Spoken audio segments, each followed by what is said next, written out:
Hey guys, tonight I want to tell you about something that's been sitting in old books for almost 200 years, waiting for people to remember it. The real story behind The Little Mermaid, not the one with the happy ending, but the one Hans Christian Andersen wrote in 1837, the one that ends very differently. Not with a happy wedding, but with a girl standing on a ship's deck at sunrise, holding a knife, facing a choice no one should ever have to make. What brought her to that moment? What did she become when she made her choice? And which other fairy tales are hiding dark endings? If you genuinely enjoy what we do here, these quiet dives into forgotten versions of familiar tales, go ahead and like the video, only if it speaks to you, and subscribe if you want more nights like this. Now, let's begin. In the original tale, the Little Mermaid lives deep beneath the ocean with her grandmother and 5 older sisters. She's the youngest and the most curious. While her sisters are content with their underwater kingdom, she spends her time collecting things from the human world. Pieces of ships that sank, treasures that drifted down from above. She listens to her grandmother's stories about humans, about their shorter lives and their immortal souls. And she wonders what it would be like to walk on land, to live in the sun, to have a soul that could live forever. Mermaids, her grandmother explains, live for 300 years. But when they die, they turn to foam on the ocean and disappear completely. Humans, though, humans have souls that rise up after death and live on in another place. The Little Mermaid wants that more than anything. She wants to be human. She wants an immortal soul. On her 15th birthday, she's finally allowed to swim to the surface and see the human world for herself. That's when she sees him, a young prince on a ship, celebrating his birthday with music and fireworks. She watches from the waves, enchanted by his laughter, his kindness to his crew, the way he moves through the world with such ease and confidence. Then a storm rises. The ship breaks apart. The prince falls into the sea, and the Little Mermaid saves him, pulling him to shore and singing to him until help arrives. But she has to leave before he wakes. He never sees her face. He only hears her voice. And when he opens his eyes, he sees a different girl, the one who found him on the beach, and thinks she's the one who saved him. The Little Mermaid swims back to the ocean, and from that moment on, she can't stop thinking about him. She can't stop thinking about the human world. Her grandmother tells her it's impossible.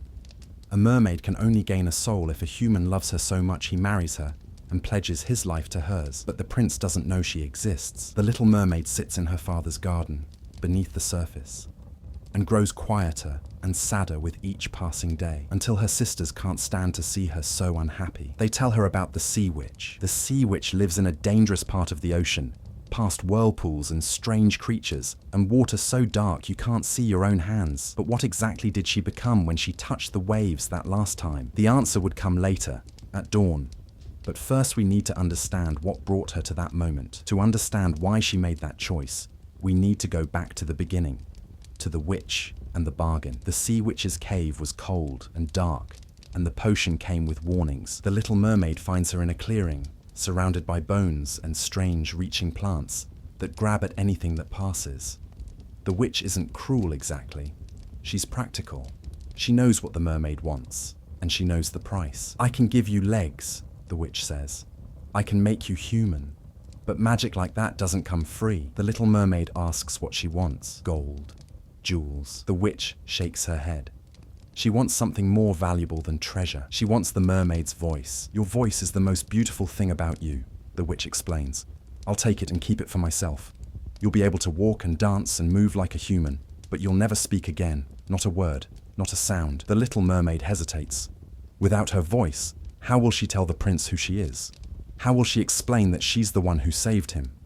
But the witch isn't finished. There's more to the bargain. "When you drink this potion, your tail will split and become legs, but every step you take will hurt. It will feel like walking on sharp glass, like knives cutting into your feet. You'll be graceful, more graceful than any human dancer, but you'll always be in pain. And there's one more thing." The Little Mermaid listens, and the witch lays out the final condition.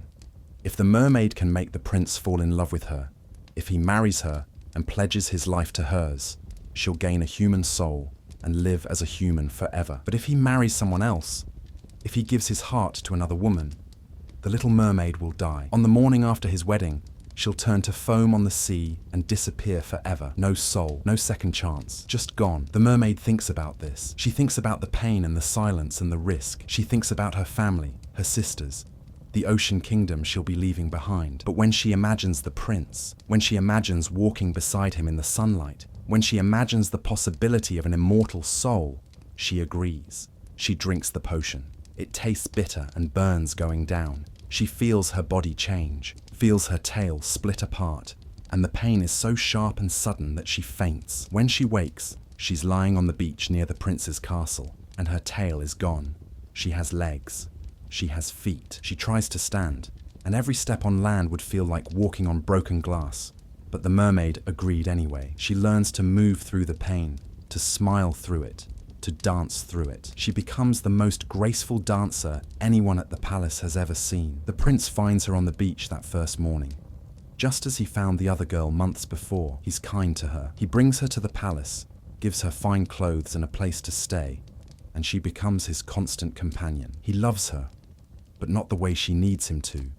He loves her like a sister, like a dear friend, like a favorite pet. He tells her about the girl who saved him from the ocean, the one he heard singing, the one he thinks about every day. He's determined to find her and marry her. The little mermaid tries to tell him the truth. She points to herself, to the ocean, but without her voice, she has no way to make him understand. He smiles and pats her hand and thinks she's telling him she likes the sea. He doesn't know. He can't know.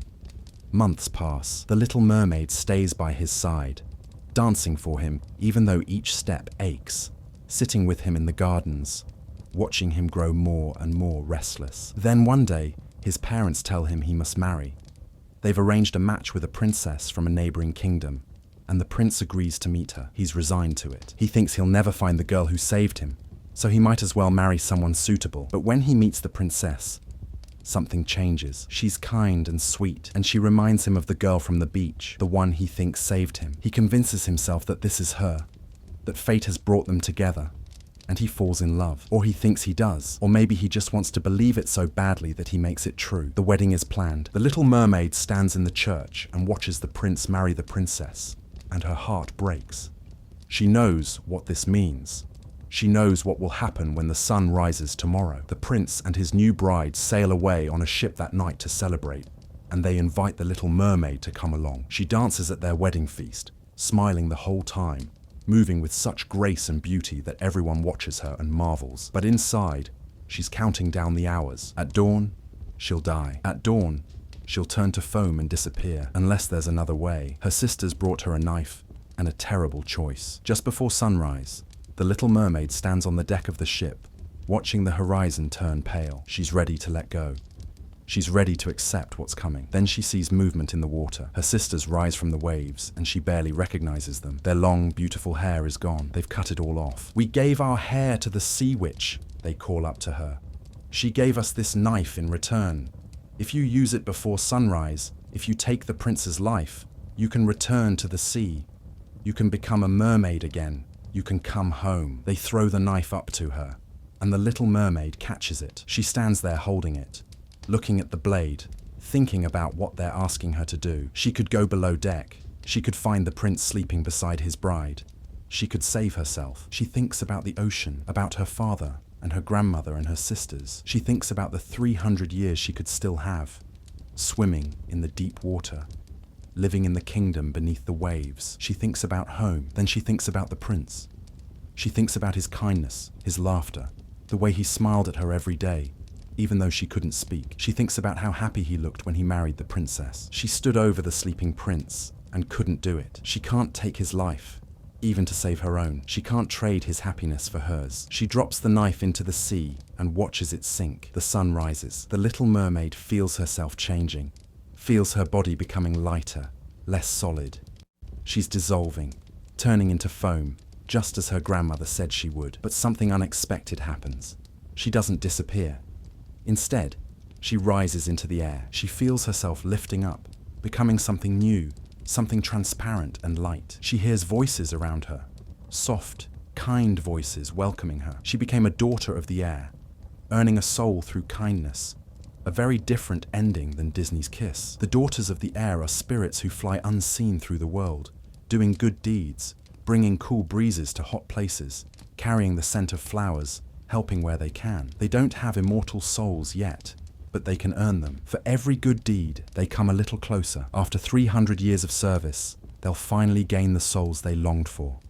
The Little Mermaid joins them. She looks down at the ship, at the prince waking beside his wife, at her sisters in the water below, weeping for her. She wants to tell them she's all right, that she's still here in a way, but she can't. She can only rise higher, carried by the wind, beginning her new life as something between human and spirit, working toward the soul she always wanted. That's where Andersen's story ends. Not with a wedding, not with a kiss, but with sacrifice and transformation, and the long, uncertain path towards something better. It's a strange ending, one that feels both sad and hopeful at the same time. The Little Mermaid loses everything she wanted in one sense. She doesn't get the prince, she doesn't get to live as a human, but in another sense, she gets what she truly longed for. She gets a chance at an immortal soul. She just has to earn it. Why did her voice matter so much in this version? Because it wasn't just about speaking. It was about identity, about being known, about the ability to tell your own story. The Little Mermaid gave up the thing that made her most herself, and without it, she became invisible to the person she loved most. The prince never knew who she really was. He never knew she was the one who saved him. He fell in love with a memory, a voice he heard once. And when the mermaid stood right in front of him every day, he couldn't see her. That's the tragedy at the heart of Andersen's tale. Not just that she died, but that she was never truly seen. She gave up everything for love, and the person she loved never knew. That silence, that invisibility, that's what makes the story ache. This ending, gentle and bittersweet, was too sad for the world Walt Disney was building. Let's see why he chose a different path. The 1930s were hard years, and people needed stories that lifted them up. When Walt Disney began making animated films, the world was still reeling from the Great Depression. People had lost their jobs, their savings, their homes. They were tired and worried and afraid. They went to the movies to escape, to forget their troubles for a little while, to believe that things could get better. Walt understood this. He believed in the power of stories to heal, to comfort, to give people hope when hope was hard to find. He'd grown up poor himself, working odd jobs to help his family, and he knew what it was like to need something beautiful to hold on to. So when he decided to adapt fairy tales into animated films, he made a choice. He would keep the magic and the wonder, but he would soften the edges. He would give people the happy endings they desperately needed. "I'd rather entertain and hope people learn something than educate and bore people," he once said. He wasn't interested in teaching harsh lessons or forcing audiences to sit through tragedy. He wanted to create magic, pure and simple. He wanted to make people smile. His first full-length animated film was Snow White and the Seven Dwarfs, released in 1937. It was a massive risk. No one had ever made a feature-length cartoon before. People in the industry called it Disney's folly and predicted it would bankrupt him. But Walt believed in it, and when the film premiered, audiences were enchanted. They cried, they laughed, they sat on the edges of their seats. Snow White became the highest-grossing film of its time, and the ending, Snow White doesn't just wake up. She gets her prince. She gets her happily ever after. The evil queen is defeated. Goodness triumphs. And everyone watching can leave the theater feeling like maybe, just maybe, good things could happen to them too. That became Disney's template. When he adapted Cinderella in 1950, when he brought Sleeping Beauty to life in 1959, when his company eventually made The Little Mermaid in 1989, the pattern held. The endings changed. The darkness lifted. The princesses got their princes, the villains were defeated, and love conquered all. Walt said he'd rather entertain and teach than educate and bore, so he chose joy over pain. It worked. Disney's films became cultural touchstones. They defined what fairy tales meant for generations of children. When we think of Cinderella, we think of the glass slipper and the fairy godmother and the pumpkin coach. When we think of The Little Mermaid, we think of Ariel singing on a rock, dreaming of the human world, getting her voice back, and her prince. The happy endings became the real stories in our collective memory, and the older, darker versions faded into the background. But those older versions didn't disappear entirely, and The Little Mermaid wasn't the only tale he softened. Cinderella's story had darker roots too. Long before Disney, long before even the fairy godmother was invented, Cinderella's tale was told in ways that would seem strange and unsettling to us now. In the Brothers Grimm version, Cinderella's magic came from a tree she watered with tears. When her mother died, Cinderella planted a hazel branch on her grave. She visited the grave 3 times a day, weeping and praying, and her tears made the branch grow into a beautiful tree. Whenever Cinderella needed help, she would stand beneath the tree and ask, and a little white bird would appear and give her what she wished for. There was no fairy godmother in the Grimm version, no bibbidi-bobbidi-boo, no pumpkin turning into a carriage. The magic came from nature, from Cinderella's grief and devotion, from the connection between the living and the dead. It was darker, more mysterious, tied to loss in a way the Disney version never was. The stepsisters were different too. In Disney's version, they're vain and mean, but ultimately harmless. They tear Cinderella's dress, they try to keep her from the ball, but they don't succeed. In the end, Cinderella even forgives them, because Disney's Cinderella is kind and gentle, and doesn't hold grudges. The Grimm version is harsher. When the prince searched for her, the stepsisters tried desperate measures, but their deception was revealed. The prince arrived with the glass slipper, and the first stepsister tried it on. It didn't fit. In the Grimm tale, the mother told her daughter to cut off her toe. "When you're queen, you won't need to walk," she said. So the girl did it. She cut off her toe, forced her foot into the shoe, and rode away with the prince. But the little white bird sang out from the hazel tree, turn around, there's blood in the shoe. The shoe is too small, the true bride waits for you." The prince looked down and saw blood seeping through the slipper. He brought the girl back and tried the shoe on the second stepsister. Again, it didn't fit. And again, the mother told her daughter to cut off her heel. Again, the girl did it. And again, the prince rode away with her.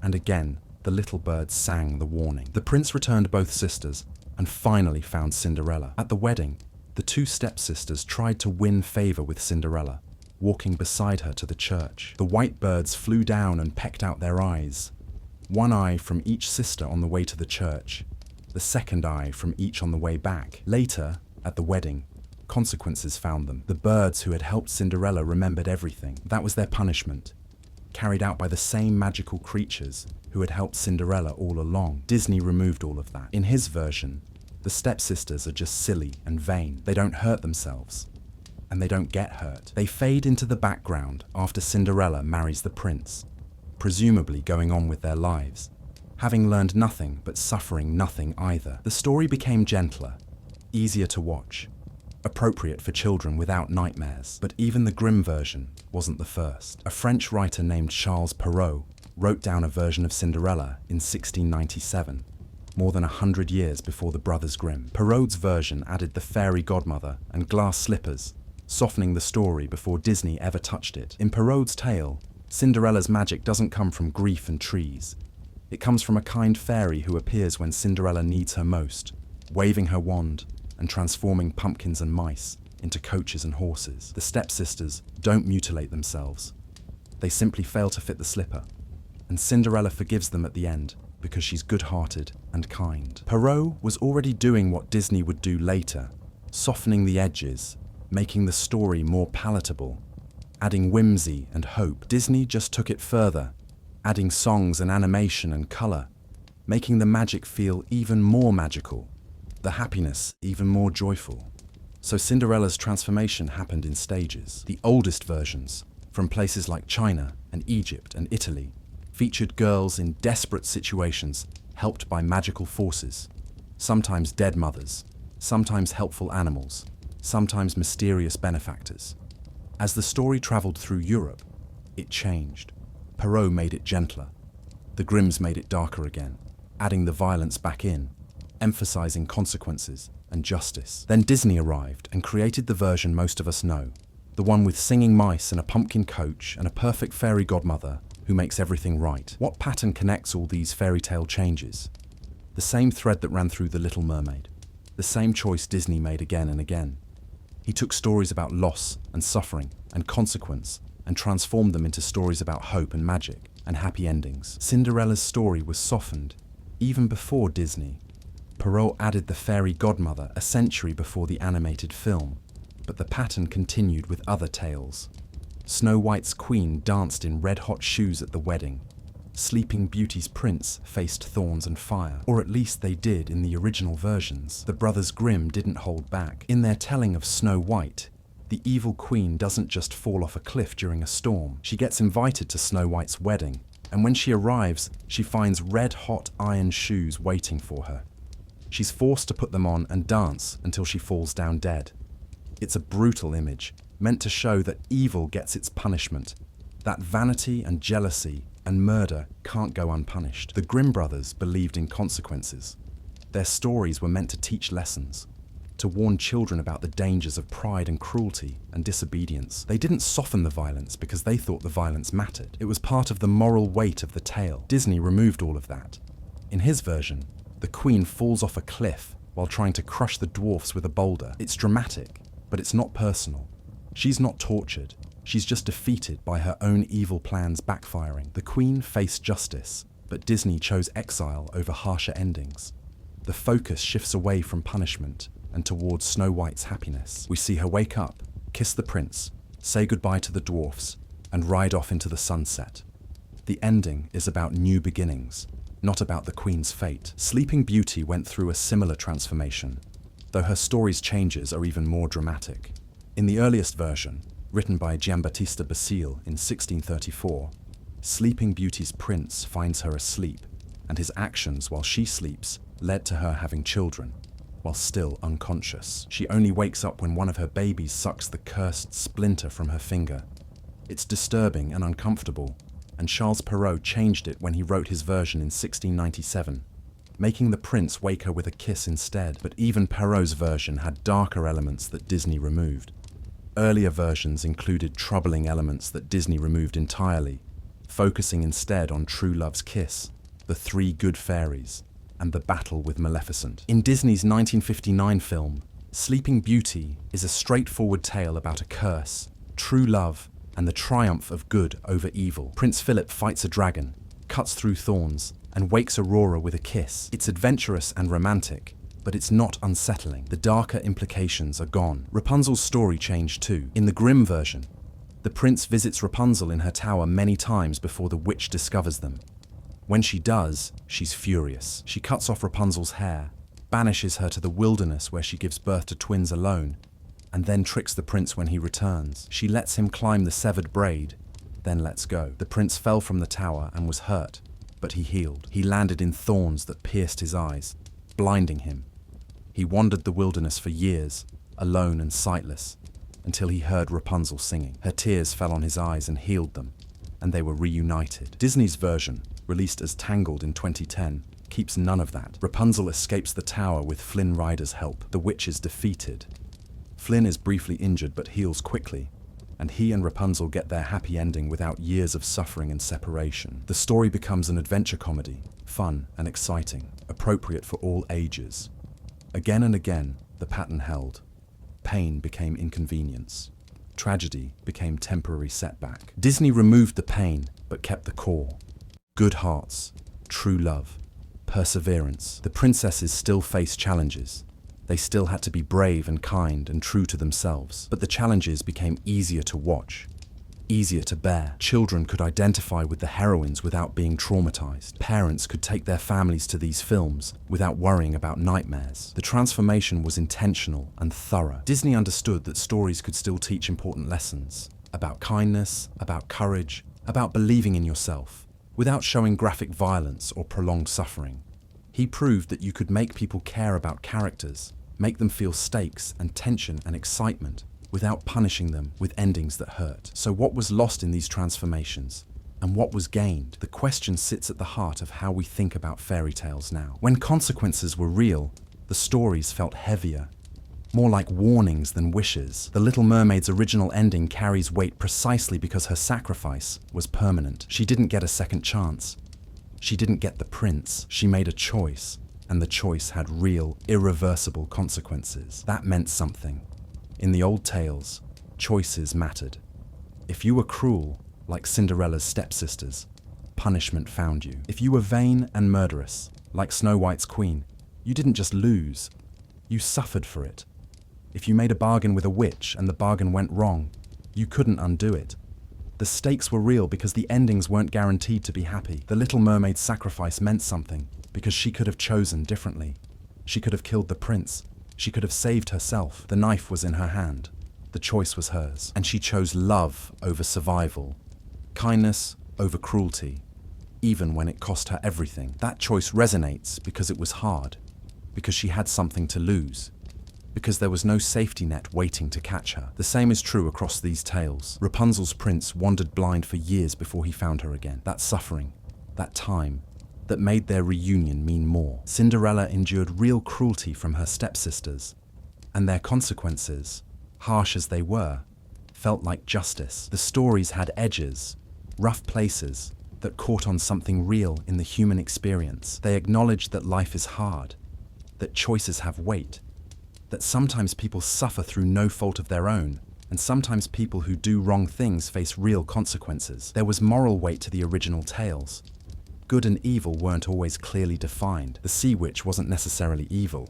She was just practical, offering a deal that the mermaid accepted with open eyes.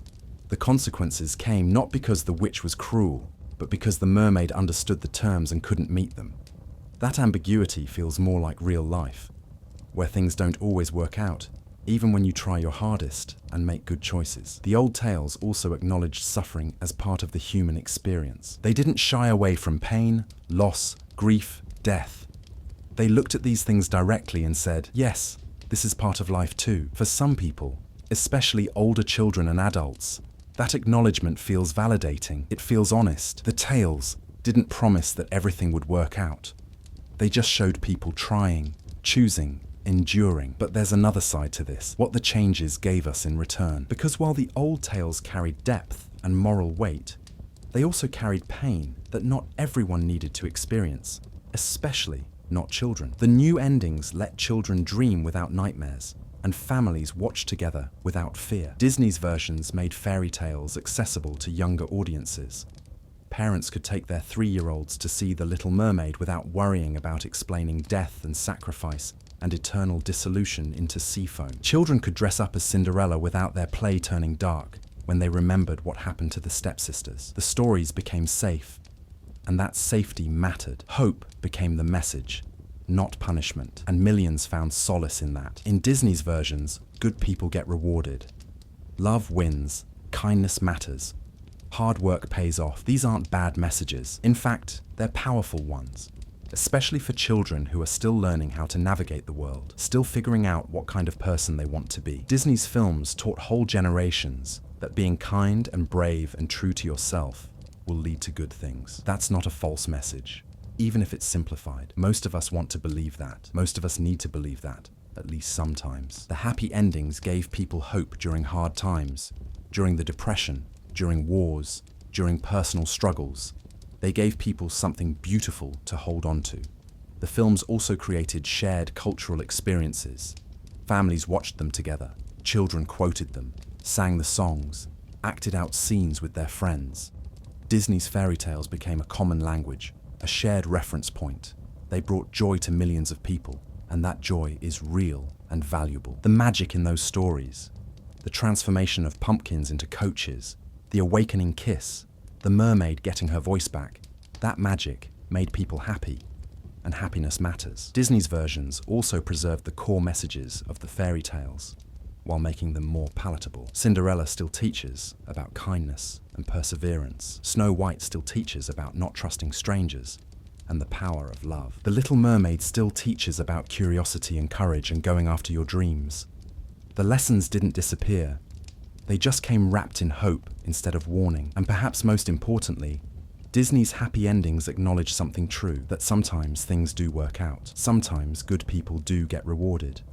Sometimes love does win. The original tales showed one truth, that life is hard and choices have consequences. Disney's versions showed another truth, that goodness matters, that hope isn't foolish, that happy endings are possible. Both truths exist.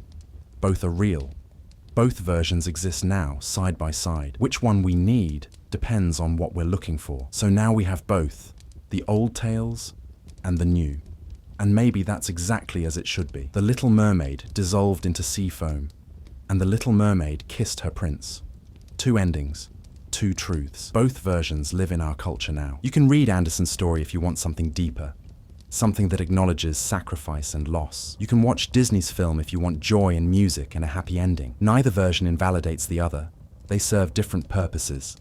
For adults, for older children, for anyone wrestling with hard choices and complex emotions, Anderson's version might resonate more. It acknowledges that sometimes love isn't enough, that sometimes you give everything and don't get what you want, and that there's still meaning in the sacrifice. The mermaid doesn't get her prince, but she gets something else. A path toward what she always really wanted. A chance at an immortal soul. It's bittersweet, but there's beauty in it. For young children, for families who just want to spend time together, for anyone who needs a break from the darkness, Disney's version might be exactly what they need. Ariel gets her prince. She gets her happy ending. She gets to be part of both worlds, human and mermaid, sea and land. She doesn't have to give up her family or her identity. She just has to be brave and true to herself. It's comforting, and comfort has value. We remember both now, and we can choose which one speaks to us on any given night. Some nights, we need the challenge of the old tales, the acknowledgement that life is complicated and choices are hard. Some nights, we need the gentleness of the new versions, the promise that things can work out, that good hearts get rewarded. Both kinds of stories have their place. The stories keep evolving too. Modern adaptations continue to play with these tales, finding new angles, new meanings, new ways to tell them. Some adaptations lean into the darkness, bringing back elements that Disney removed. Others find middle ground, keeping the happy endings but adding more complexity to the characters, more nuance to the plots. The tales are still changing, still growing, because that's what stories do. They adapt to meet the needs of the people telling them and the people hearing them. Cinderella has been retold hundreds of times in hundreds of ways. Sometimes she's more assertive, taking charge of her own fate instead of waiting for rescue. Sometimes the story focuses on her relationship with her stepfamily, exploring why they treated her so badly, whether reconciliation is possible. Sometimes she doesn't want the prince at all. She wants something else, something more aligned with her own dreams rather than society's expectations. The same is true of Snow White, Sleeping Beauty, all the tales. They keep shifting, keep transforming, reflecting the values and concerns of each new generation. That's not a betrayal of the originals. It's a continuation of the same process that created the originals in the first place. These stories have always changed. They changed as they traveled from culture to culture, language to language, century to century. They changed when the Brothers Grimm collected them from oral traditions and wrote them down. They changed when Perrault adapted them for the French court. They changed when Disney adapted them for film, and they'll keep changing as new storytellers find new ways to share them. The stories will keep changing, as they always have, because that's what stories do. They grow with us. They reflect who we are and what we need. When we needed warnings, the tales were dark and full of consequences. When we needed hope, the tales became gentler, brighter, full of magic and happy endings. When we need complexity, the tales gain nuance and depth. The stories are alive in that way, constantly evolving, never quite finished. The Little Mermaid story has been told countless times since Anderson first wrote it. There have been ballets and operas and plays. There have been books that retold it from different perspectives, from the prince's point of view, from the sea witches, from the sisters. There have been versions where she gets a different kind of happy ending, where she finds her own path, where she makes different choices. The Disney film is just one adaptation among many. It happens to be the most well-known, the one that defined the story for millions of people, but it's not the only one. And that's beautiful, in its own way. The fact that both versions exist, that multiple versions exist, means people can find the story that speaks to them. A child who watches the Disney film might grow up and discover Anderson's version and find new meaning in it. An adult who grew up with Anderson might watch the Disney film with their own children and rediscover the joy of happy endings. We don't have to choose one version and reject all the others. We can hold them all, appreciate them all for what they offer. The same is true for all the fairy tales we've explored tonight. Cinderella's story exists in dozens of forms, and each one has value. Snow White can be the innocent girl who trusts a stranger with an apple, or she can be the clever survivor who outsmarts her enemies. Sleeping Beauty can be the passive princess who waits for rescue, or she can be the strong woman who faces her curse with courage. Rapunzel can be trapped in a tower, or she can be the one who chooses to leave. The stories can be dark or light, simple or complex, warning or wish. What matters is that we understand why the stories changed, what was lost in the transformation, and what was gained. We can honor the original tales and their moral weight while also appreciating the comfort and joy of the Disney versions. We can acknowledge that different stories serve different purposes, that we need both kinds, the ones that challenge us and the ones that comfort us, the ones that prepare us for life's hardness, and the ones that remind us life can also be beautiful. The Little Mermaid dissolved into sea foam in Andersen's tale because that's what the story needed to say. It needed to say that love isn't always enough, that sacrifice isn't always rewarded with what you hoped for, that sometimes the meaning comes from the choice itself rather than the outcome. That's a hard truth, but it's a real one. The Little Mermaid kissed her prince in Disney's film because that's what the story needed to say. It needed to say that good hearts get rewarded, that love can win, that happy endings are possible. That's a hopeful truth. And it's real too. Both stories tell us something we need to hear. Both stories are honest in their own way. And both stories will keep being told, keep being retold, keep finding new audiences who need exactly what they offer. The tales will keep transforming because we keep transforming. As our culture changes, as our values shift, as our needs evolve, the stories evolve with us. They're not fixed or finished. They're alive, growing, adapting, meeting us where we are. So when you hear the Little Mermaid mentioned, you might think of Ariel with her red hair and her collection of human treasures, singing about wanting to be where the people are. Or you might think of Andersen's mermaid, silent and graceful, walking on legs that hurt with every step, making an impossible choice at dawn. Both images are valid, both stories are real, both exist in the world now, ready for anyone who needs them. The stories as they once were still exist in books and essays and academic studies. The stories as they became exist in films and shows and theme parks. And the stories as they're becoming exist in the minds of everyone who hears them and imagines them differently, who takes the pieces and rearranges them into something new. That's the gift of fairy tales. They're flexible enough to hold all these versions, strong enough to survive all these changes, meaningful enough to keep mattering generation after generation. Tonight we've traced that thread from Andersen's melancholy mermaid through Disney's triumphant Ariel. We've seen how Cinderella transformed from a girl helped by magical birds to a girl helped by a fairy godmother. We've watched Snow White's story soften, Sleeping Beauty's story simplify, Rapunzel's suffering ease. We've understood why those changes happened. Because Walt Disney believed in hope, because audiences needed comfort, because children deserve stories that didn't give them nightmares. And we've seen what remains. Both versions, both truths, side by side, the dark and the light, the warnings and the wishes, the complexity and the simplicity, all of it real, all of it valuable, all of it part of the same ongoing conversation about what stories mean and what they're for. The Little Mermaid's voice was taken, and she learned to live without it. Then, in another version, her voice was returned, and she learned to live with it fully. Both journeys teach us something. Both have meaning. Both deserve to exist. The stories that remain are the ones we keep telling, keep listening to, keep needing. And as long as we need them, they'll keep changing to meet us. They'll keep growing with us. They'll keep offering us what we need, whether that's a warning or a wish, a challenge or a comfort, a truth about sacrifice or a truth about hope. The fairy tales will continue, as they always have, carrying their old magic into new forms. And whether they end in sea foam or a wedding, in consequences or forgiveness, in silence or song, they'll keep meaning something to someone. They'll keep mattering. They'll keep changing. Because that's what stories do. They live as long as someone tells them, and they grow as long as someone listens. Tonight, you've listened. And now you know both versions, the one you grew up with and the one that came before. You know what was lost and what was gained. You know why the changes happened and what they mean. And tomorrow, or someday soon, you can choose which version to revisit, or seek out another version entirely, or imagine your own.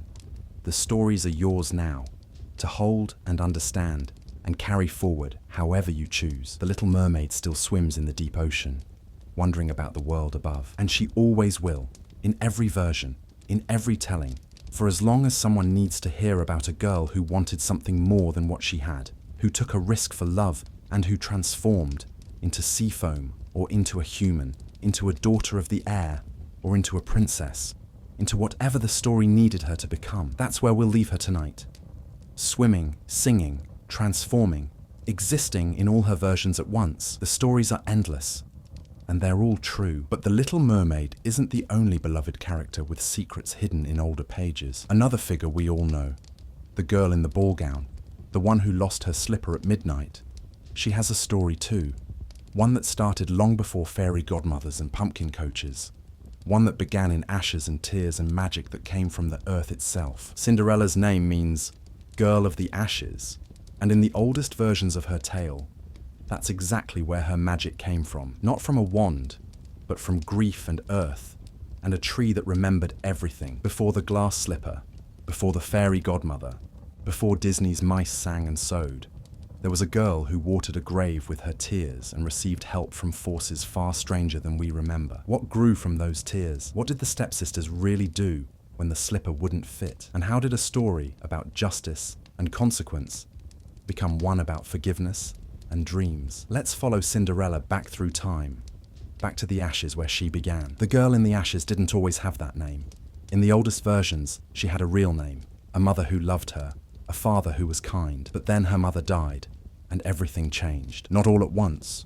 These things never happen all at once. First there was grief, then there was a new wife, then there were stepsisters. Then slowly, the girl who had been cherished became the girl who slept by the hearth, who wore rags, who did all the work while everyone else lived in comfort. They called her Cinderella because she was always covered in cinders from the fireplace. In the German version, the one the brothers Grimm collected and wrote down in 1812, her name was Aschenputtel, which means the same thing. Ash girl, cinder girl, the one who sits in the dirt and does the dirty work. It wasn't a name she chose. It was a name that marked what she'd become, what they'd made her. But even in the ashes, even in the sorrow, something in her remembered who she'd been before. She remembered her mother. She remembered kindness. And in the Grimm version, she did something that would change everything. She asked her father, before he left on a journey, to bring her back the first branch that brushed against his hat on his way home. He thought it was a strange request. The stepsisters asked for dresses and jewels, for beautiful things to make them more beautiful. But his daughter asked for a branch. He brought it back, a hazel branch, thin and unremarkable. And she took it to her mother's grave and planted it there. Then she watered it with her tears. The tree that remembered grew quickly, fed by grief and love, and the connection between the living and the dead. 3 times a day, Cinderella visited her mother's grave. 3 times a day, she wept beneath the hazel tree, and the tree grew tall and strong, its branches spreading wide, its leaves rustling with something that sounded almost like whispers, almost like comfort. When Cinderella needed help, when she needed something, anything to ease her suffering, she would stand beneath the tree and speak to it. She would tell it what she wished for, and a little white bird would appear in the branches, and the bird would throw down whatever she needed. Not just things, but solutions. Not just gifts, but grace. This wasn't the gentle magic we think of when we picture fairy tales now. This was older magic, the kind tied to the earth and to death, to what remains after someone we love is gone. The tree was her mother's memory, rooted in the ground, reaching toward the sky. The bird was a messenger between worlds. There was no fairy godmother in the Grimm version, no twinkling wand, no bibbidi-bobbidi-boo. The magic came from sorrow transformed into something living, something that could still offer comfort. But what did this tree help her do? What was the moment that changed everything? The answer came when the king announced a festival. 3 nights of dancing. 3 chances for the prince to find a bride. Every maiden in the kingdom was invited. The stepsisters were thrilled. They spent days preparing, choosing dresses, styling their hair, practicing their curtsies. Cinderella helped them with everything, sewing and pressing and arranging. Even though she knew she wouldn't be going herself, she asked anyway. She begged to attend, just to see, just to be part of something beautiful for once. The stepmother laughed. "You want to go to the festival? You, covered in ashes, with no proper clothes. You'd shame us all." But she gave Cinderella a task, a test that was really a cruelty. She poured a bowl of lentils into the ashes of the hearth and told Cinderella to pick them out. "If you can separate all the lentils from the ashes in 2 hours, you may go to the festival." It was impossible, of course. That was the point. But Cinderella went to the back door and called out to the birds, the doves and pigeons who lived in the garden. Good birds, kind birds, come help me. The good ones go in the pot, the bad ones go in your crop. And they came. Dozens of birds, maybe hundreds, flying through the door and pecking at the ashes, sorting lentils with their beaks, working faster than any human hands could work. In an hour, the task was done. Cinderella brought the bowl to her stepmother. Clean lentils separated perfectly from the ash. The stepmother's face hardened. "No," she said. "You still can't go. You have no dress. You have no shoes. You'd embarrass us." Then she poured 2 bowls of lentils into the ashes and said Cinderella had to sort them in 1 hour. Again, the birds came. Again, they sorted everything perfectly. Again, the stepmother refused, and this time she left with her daughters, locking Cinderella in the house behind them. But Cinderella didn't give up. She went to her mother's grave, stood beneath the hazel tree, and asked for help. "Tree, dear tree, shake and shiver. Throw down gold and silver over me." The little white bird appeared and threw down a dress more beautiful than anything the stepsisters wore. A gown of gold and silver that caught the light like water, like stars, and shoes to match, delicate and perfect. Cinderella put them on, and she wasn't ash-covered anymore. She was radiant. She went to the festival, and when she entered the ballroom, everyone stopped and stared. The prince saw her and wouldn't dance with anyone else. He stayed by her side all evening, holding her hand. Asking her questions, she answered carefully, revealing nothing about who she really was. When midnight approached, she knew she had to leave before anyone recognized her, before the magic faded, before she turned back into the girl in the ashes. She slipped away from the prince and ran home, and by the time her step-family returned, she was back by the hearth in her rags, as if she'd never left. This happened 3 times, 3 nights, 3 dresses, each more beautiful than the last. 3 evenings of dancing with the prince, 3 midnight escapes. On the 3rd night, the prince was ready for her. He'd had the palace stairs coated with pitch, sticky and dark, designed to slow her down, to trap her. When Cinderella ran at midnight, her shoe stuck in the pitch. She had to leave it behind to escape. Running home with one bare foot, her magic dress still shimmering in the moonlight. The prince found the shoe, small and golden, delicate as a secret, and he made an announcement. He would marry whoever the shoe fit. He would travel to every house in the kingdom and try the shoe on every maiden until he found the one he danced with, the one he loved. When the prince searched for her, the stepsisters tried desperate measures, but their deception was revealed. The prince arrived at Cinderella's house with the golden shoe. The stepmother brought out her eldest daughter first. The girl tried to fit her foot into the shoe, but it was too small. Her toes wouldn't fit. Her mother took her aside. "Cut off your toe," she whispered. "When you're queen, you won't need to walk. You'll have servants to carry you everywhere." The girl hesitated, but ambition won.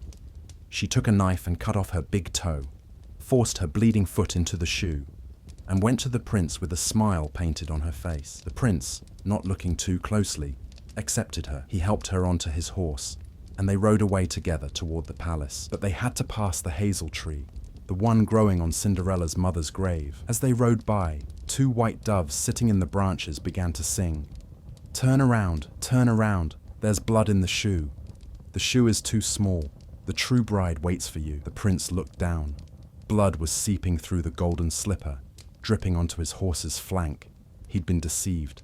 He turned around and brought the girl back, furious at the trick. The stepmother, undeterred, brought out her 2nd daughter. Again, the shoe wouldn't fit. This time the girl's heel was too large. Again, the mother whispered her terrible advice. "Cut off your heel. You won't need it when you're queen." The 2nd sister did as she was told, carving away part of her heel, jamming her mutilated foot into the shoe, hiding the pain behind a false smile. Again, the prince was fooled. Again, they rode toward the palace, and again, as they passed the hazel tree, the doves sang their warning. Turn around, there's blood in the shoe. The shoe is too small.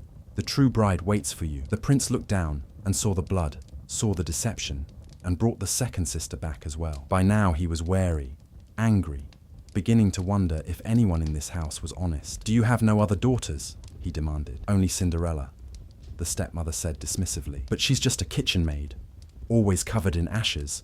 She couldn't possibly be the one you danced with." The prince insisted on seeing her anyway. Cinderella was brought out, still in her ragged clothes, her face smudged with soot. But when she sat down and slid her foot into the golden shoe, it fit perfectly. The prince looked at her face, really looked, and recognized her. She was the one he'd danced with. She was the one he'd been searching for. They rode away together to be married.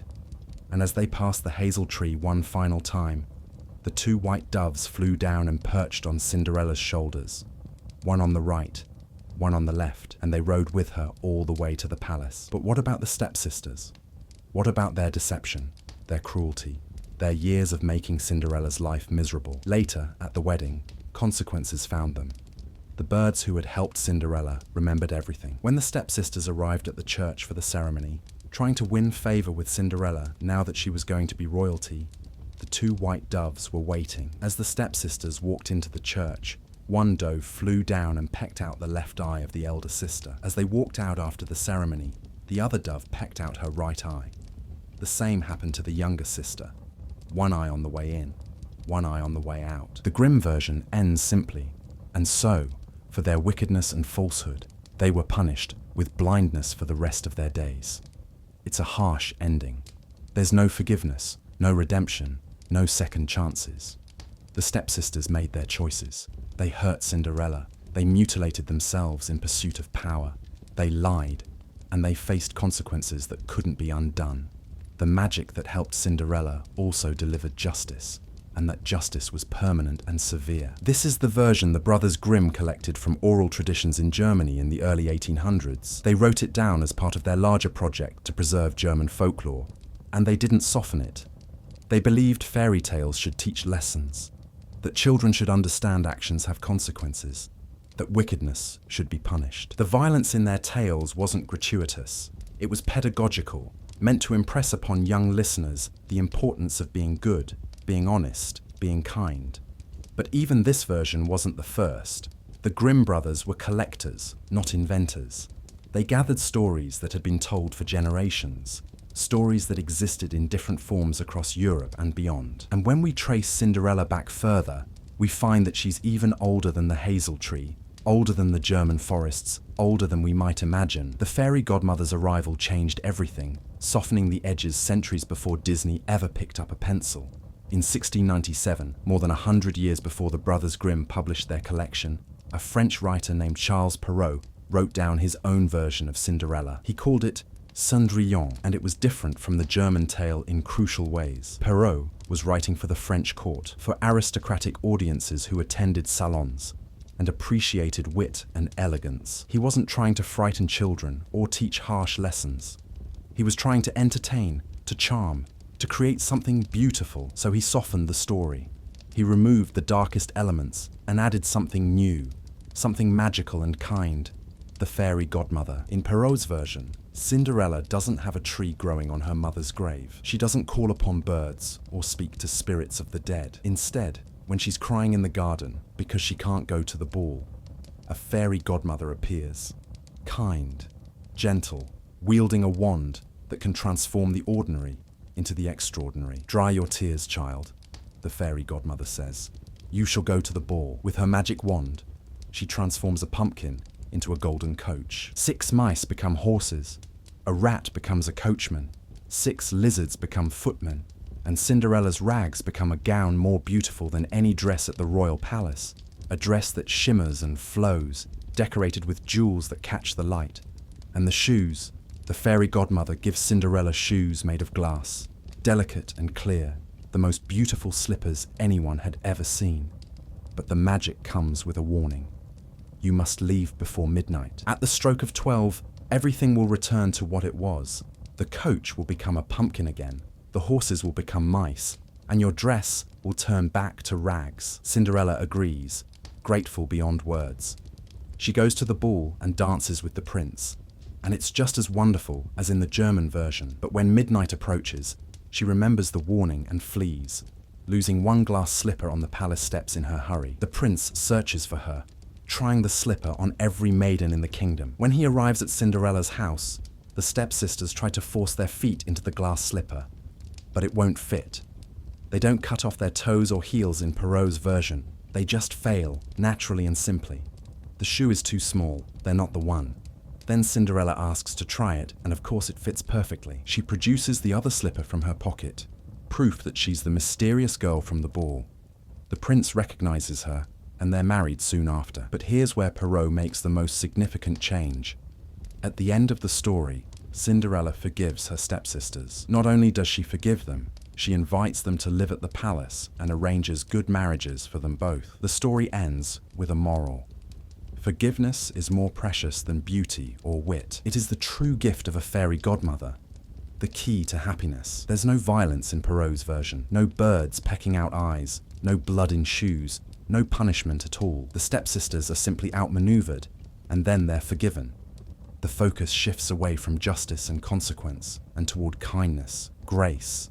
The idea that being good means being merciful, even to those who hurt you. Perrault also added the detail that makes this version most recognizable to us: the glass slippers. In the German versions, the shoes were gold or silver or silk, practical materials that made sense for fancy footwear. But Perrault chose glass, fragile, transparent, impossible. Some scholars think it might have been a mistranslation or a pun. The French word verre, fur, sounds like verre, glass. But whether intentional or accidental, the glass slippers became iconic. They were magical in a way gold shoes weren't, delicate and beautiful and utterly impractical. The perfect symbol for a story about transformation and dreams. Perrault's version was the one that spread through Europe and eventually reached America. It was reprinted, translated, adapted, illustrated. By the time Disney decided to make an animated film about Cinderella in 1950, Perrault's version, with its fairy godmother and glass slippers and forgiving heart, was the template, not the grim version with its bleeding feet and vengeful birds. But both versions existed, and they existed alongside even older versions, stories about ash-covered girls that stretched back hundreds, even thousands of years before either Perrault or the Grimms put pen to paper. Older Cinderellas existed in places far from Europe, in times we can barely imagine. The story of a mistreated girl who rises above her circumstances through magic and goodness. That story is ancient. It appears in different cultures with different details, but the core remains the same. Someone is suffering. Someone is kind despite that suffering. Magic recognizes that kindness and rewards it. The girl is transformed and finds happiness. One of the oldest recorded versions comes from China, written down around 860 AD by a man named Duan Chengxi. The story is called Ye Xian, and it's strikingly similar to the versions we know, even though it predates them by centuries. Ye Xian is a young girl whose mother dies when she's small. Her father remarries, and the stepmother mistreats her, forcing her to do hard labor, dressing her in rags. Ye Xian's only friend is a fish, a magical fish with golden eyes that she feeds scraps of food. The fish grows large and beautiful, and it understands Ye Xian, loves her, protects her in its own way. But the stepmother discovers the fish and kills it, cooking it for dinner and hiding the bones. Ye Xian is heartbroken.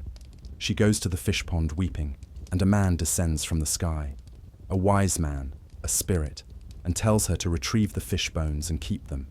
They're magical, he says. Whatever you wish for, the bones will provide. Ye Xian takes the bones and buries them near her home. And from that day on, whenever she needs something, food, clothing, comfort, she speaks to the bones and receives it.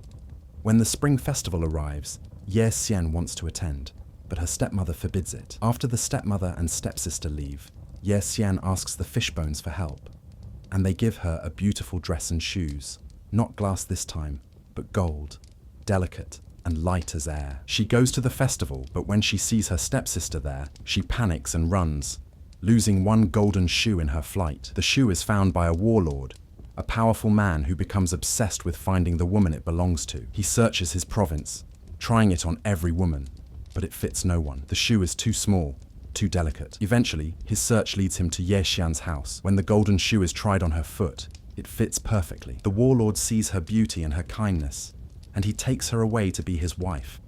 The stepmother and stepsister, jealous and angry, are punished, not by birds, but by stones. As they plot revenge against Ye Xian, stones rain down from the sky and kill them both. It's swift and final, a judgment from the heavens for their cruelty. This Chinese version from the 9th century has all the key elements: the dead mother, the wicked stepmother, the magical helper, the festival, the lost shoe, the search, the recognition, the marriage, the punishment. The details are different. Fish bones instead of a tree, gold shoes instead of glass, a warlord instead of a prince. But the story is fundamentally the same, and there are even older versions. From ancient Egypt comes the tale of Rhodopis, recorded by the Greek historian Strabo in the 1st century BC, though the story he tells is said to be much older, set during the time of the pharaohs. Rhodopis is a Greek slave girl living in Egypt, treated poorly by the other servants. One day, while she's bathing in the river, an eagle swoops down and steals one of her rose-red slippers. The eagle flies to Memphis, where the pharaoh is holding court, and drops the slipper in his lap. The pharaoh sees the slipper, tiny and beautiful, and declares he'll marry the woman it belongs to. He sends out searchers, and they eventually find Rhodopis. The slipper fits. She becomes his queen. It's a simpler version, less detailed, but the bones of the story are there.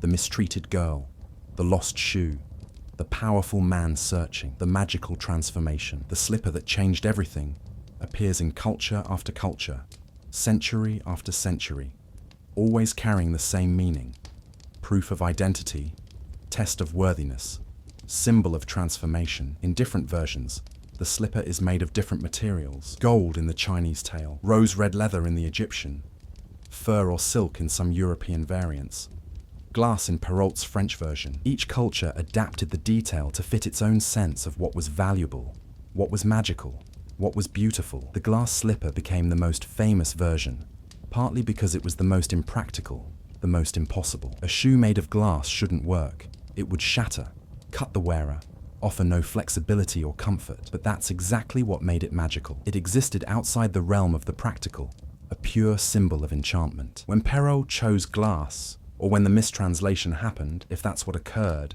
he created the detail that would define Cinderella for generations to come. Disney, when he made his animated film in 1950, kept the glass slippers. He kept Perrault's fairy godmother too, and the pumpkin coach, and the mice, though he expanded the mice into full characters with names and personalities.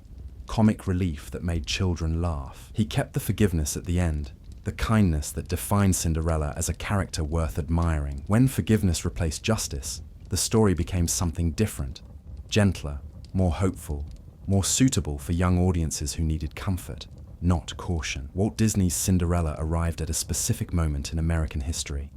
The country was recovering from World War II, trying to rebuild, trying to find normalcy again. Disney's own studio had struggled during the war years, making training films for the military instead of the animated features Walt loved. By 1950, he needed a hit. He needed something that would remind people why they loved Disney magic in the first place. Cinderella was that film. Disney poured resources into it, hired the best animators, designed the most beautiful backgrounds. The transformation scene, where the fairy godmother turns the pumpkin into a coach, the mice into horses, became one of the most iconic sequences in animation history. Bibbidi Bobbidi Boo became a song every child knew. The dress transformation, where Cinderella's rags shimmer and swirl and become a gorgeous blue ball gown, made audiences gasp in theaters. But more than the animation, more than the magic, what made Disney's Cinderella resonate was her character. Disney's Cinderella isn't passive, despite what critics sometimes say. She's endlessly kind in the face of cruelty. She's patient. She's hopeful. She works hard. She dreams. And she never becomes bitter, even though she has every reason to. When her stepfamily tears apart the dress she made for herself, the one she planned to wear to the ball, she doesn't retaliate.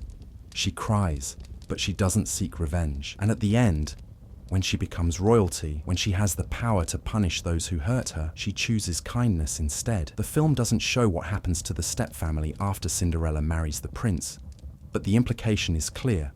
Cinderella forgives them. She moves on. She doesn't need revenge because she's not motivated by anger or hurt. She's motivated by hope, by the belief that good things can happen, that dreams can come true. That message resonated in 1950. And it's resonated ever since. Cinderella became one of Disney's most successful films, saving the studio financially and proving that animated fairy tales still had a place in modern culture. The film defined how generations of children would understand the Cinderella story, not as a tale about justice and punishment, but as a tale about kindness rewarded, about dreams coming true, about maintaining your goodness even when the world is cruel. The violence disappeared. The stepsisters don't cut themselves, don't bleed, don't lose their eyes to vengeful birds. They're just mean and foolish, and they fail to fit the slipper, and Cinderella rises above them without needing to see them punished. The focus shifts entirely to her transformation, her happiness, her deserved happy ending. It's a fundamentally different story from the Grimm version, even though the plot beats are similar. The Grimm tale says, be good because wickedness will be punished. Disney's tale says, be good because goodness itself is the reward. One is about fear and consequence. The other is about hope and grace. What the ashes meant in the original tales was transformation, not the magical kind, but the slow, painful kind that comes from suffering. Cinderella sitting in the ashes wasn't just a plot point. It was a symbol. She was literally sitting in the remains of things that had burned, surrounded by what was left after fire consumed everything. She was in the lowest place, the dirtiest place, doing the hardest work. But ashes have always meant more than just dirt. In many cultures, ashes represent purification, transformation, rebirth. You burn away the old to make space for the new. You sit in ashes during mourning, covering yourself with them, marking yourself as someone who has lost something precious. And then, eventually, you rise from those ashes changed. Cinderella's time in the ashes was her trial. It was the period where she could have become bitter, cruel, like her stepfamily. She could have let the suffering twist her into something hard and mean. But she didn't. She stayed kind. She stayed hopeful. She kept her goodness even when goodness seemed pointless. Even when no one appreciated it. Even when it would have been easier to give up. That's what made her worthy of transformation. Not her beauty, though the stories always mention she's beautiful. Not her obedience, though she works hard and doesn't complain. But her character, her refusal to let cruelty make her cruel. Her ability to remain herself even in the worst circumstances. The magical helpers, whether the hazel tree and birds in the Grimm version, or the fairy godmother in Perrault's, or the fish bones in the Chinese tale, all recognize this quality in her. They don't help her because she's pretty or obedient. They help her because she's good, genuinely good. And that goodness deserves recognition and reward. The transformation scenes in every version represent the same thing, the truth being revealed. Cinderella was never really an ash-covered servant. That was just a circumstance forced on her by people who didn't value her. When the magic transforms her, it's not changing who she is. It's showing who she's been all along. The beautiful dress and the delicate shoes are just external markers of the internal truth. This girl is special, worthy, deserving of something better than ashes and cruelty. When she loses the shoe, whether glass or gold or silk, and the prince searches for her, he's looking for that truth. He's trying to find the real person behind the temporary transformation. And when the shoe fits Cinderella and doesn't fit anyone else, it's proof. The magic recognizes her. The shoe knows who it belongs to. The external marker matches the internal reality. In the older versions, the ashes also represented the connection to her mother. Cinderella sat by the hearth, the heart of the home, the place where fire burned and families gathered. In the Grimm version, she planted the hazel tree on her mother's grave and watered it with tears. The ashes and the grave are linked. Both are places of death and memory, places where what was lost can still somehow provide comfort and help. The tree growing from grief, fed by tears, offering magic when it's needed most. That's not just a plot device.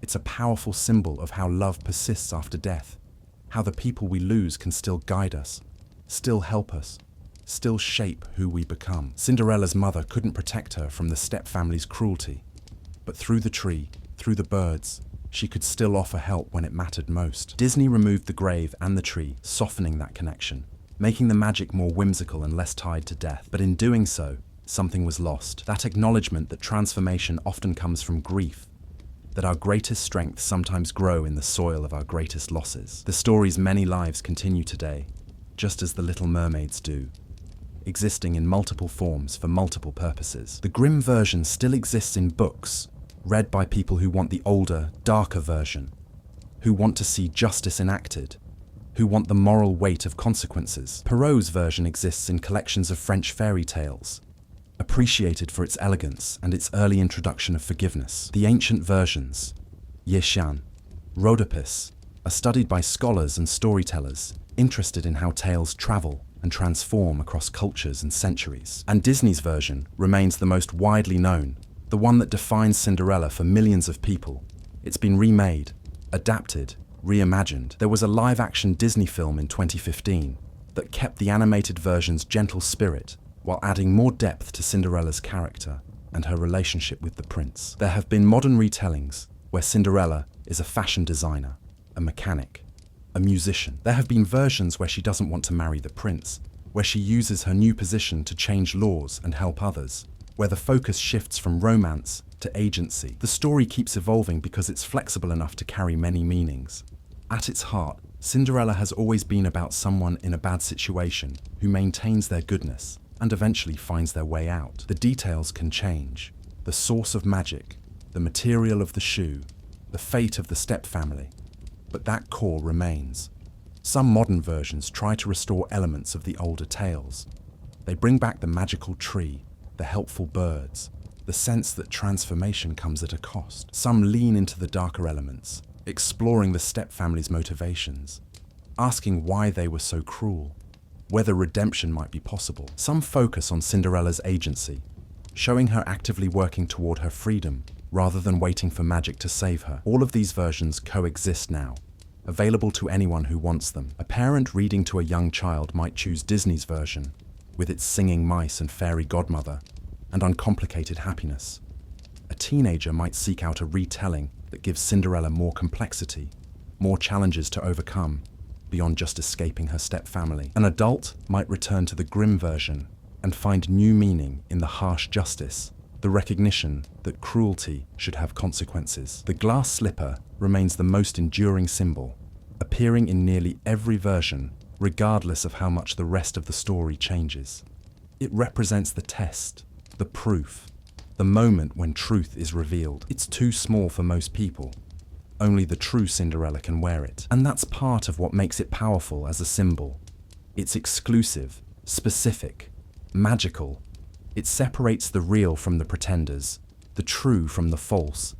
In the Grimm version, the stepsisters' attempts to fit the shoe, their willingness to mutilate themselves for power, showed their true characters. They were willing to hurt themselves to get what they wanted, willing to deceive, willing to do anything for status and wealth. And that's precisely why they couldn't have it. The magic knew, the birds knew, the shoe knew. In Disney's version, the stepsisters simply can't fit the shoe. They're not the right person, and no amount of trying will change that.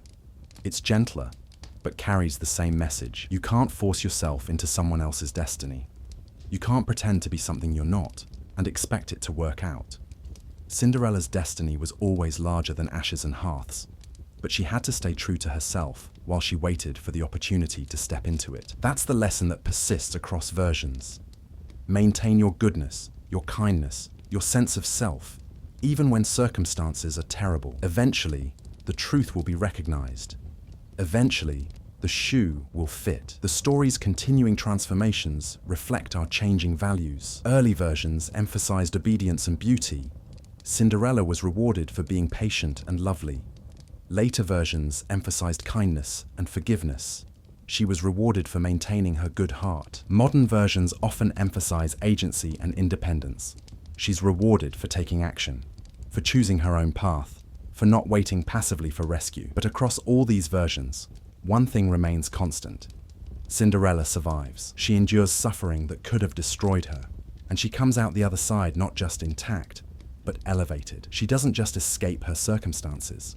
She transcends them completely. The girl in the ashes becomes royalty, and whether that transformation comes from magic, luck, or her own determined character, it represents the hope that things can change, that suffering isn't permanent, that tomorrow could be different from today. That hope is what makes the story powerful, regardless of which version you encounter. The Grimm tale with its birds and blood says, justice exists, goodness is recognized, wickedness is punished. Perrault's tale with its fairy godmother and forgiveness says, kindness matters, grace matters.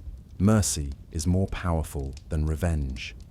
Disney's tale with its songs and magic and pure-hearted princess says, dreams come true, love wins, happiness is possible. All of these messages resonate with different people at different times. Someone who's been hurt might need to hear that justice exists, that people who wrong others face consequences. Someone struggling to forgive might need to hear that mercy is possible, that letting go of anger brings freedom. Someone losing hope might need to hear that things can change, that magic, whether literal or metaphorical, can still happen. The girl who sits in the ashes watering a tree with her tears.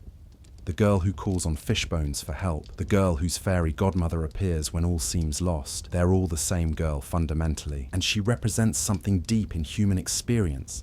The belief that our circumstances don't define us, that we can be more than what others see, that transformation is possible when it seems impossible. Cinderella keeps being retold because we keep needing that message.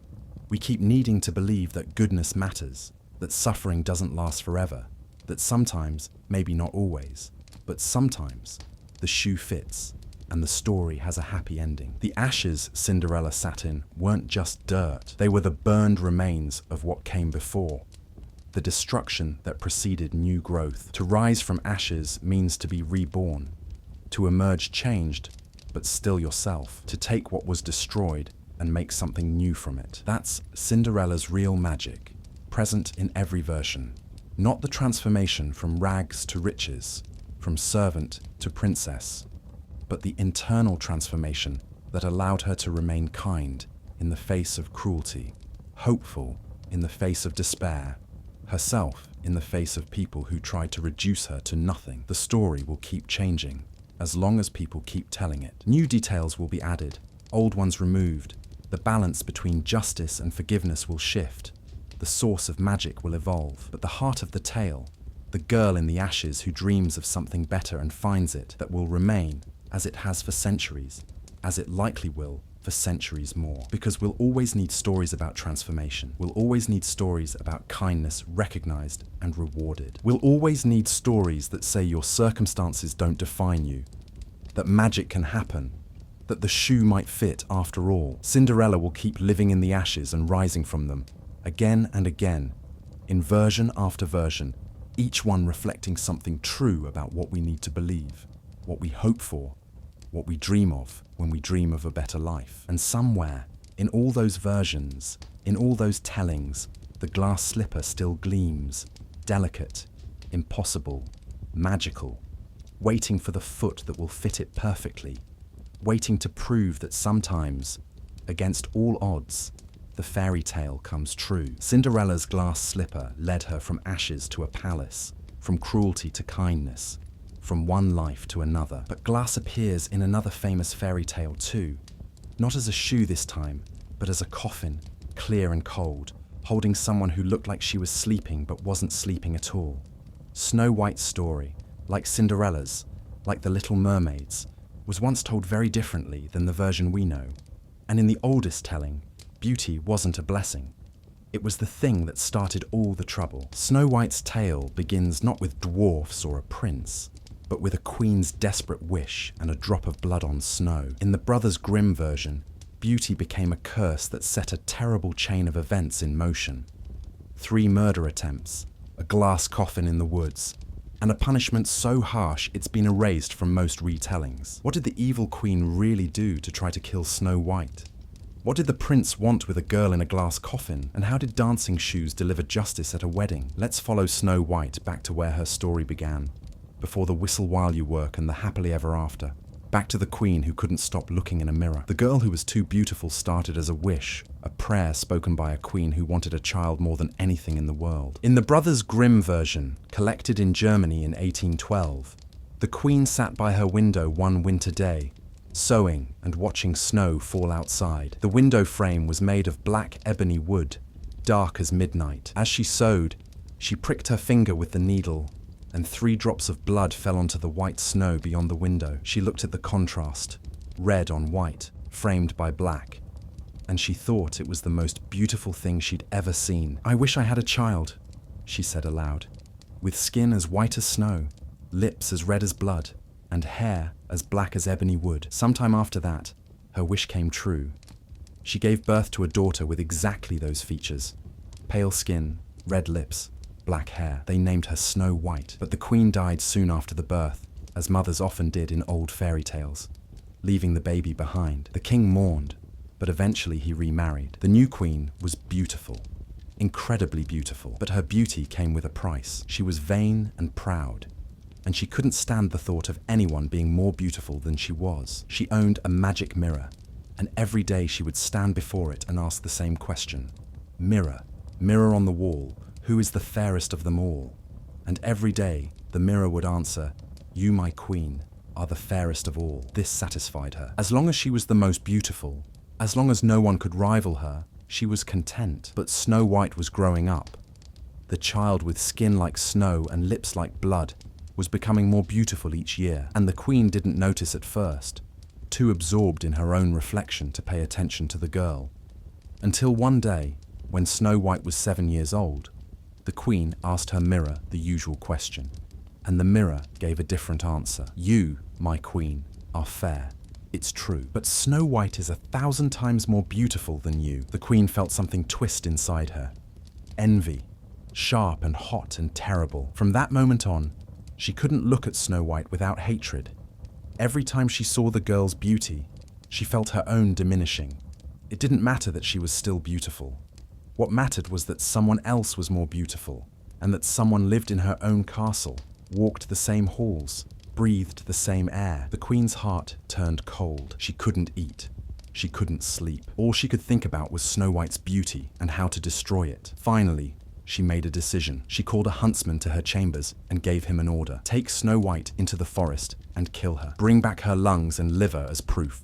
Why lungs and liver specifically? In the Grimm version, these organs represented life and vitality. The queen wanted proof that Snow White was truly dead, that her beauty had been extinguished. But there's something darker in the original tale, something that makes the queen's jealousy even more disturbing. She didn't just want Snow White dead.